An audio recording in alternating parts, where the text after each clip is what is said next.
Rafoy. Ahoana? Zay peut-être zegny fa misy zabaka ny andeha interview mahakasiky artiste. Bonjour. Bonjour. Ke raha tiako misy fanontaniana hely apetako aminao zegny. Ty zegny fanontaniana ty tsy zegny mahakasiky artiste. Mahakasiky artiste? Ya, artiste ya. Pira. Marobe zany baka ny mpanakanto na hoe artiste malaza me mihira. Anisan'izegny mbô izy zegny tegna ankafizina amin'ny artiste aby. Ohatra hoe ataoko hoe Za tsy ankafizina. tsy ankafizina? Zegny ohatra hoe mankafy pira ataoko hoe mopikany le mihira zopoty iny koa le manano zegny aby. Zao ma zegny, zao mopikany zegny.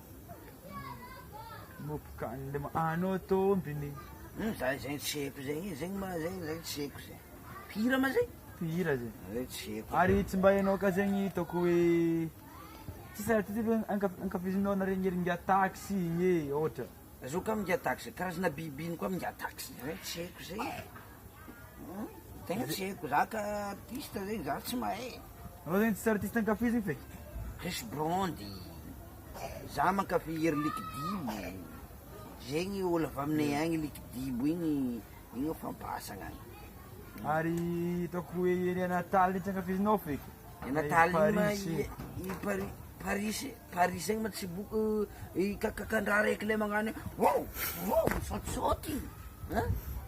Zegny koa olo mihira. Mihira? Zegny tsy haiko. Pira malagasy. Zegny tsy malaza zegny, zegny tsy raha olo malaza zegny. Zegny fampindrinitako anao. Ke Nataly tsy ankafizinao feky Nataly? I Nataly ma tsy araiky le nangitoranao kota regny. Tianao zako isan'andro. Zaka ako mizano e.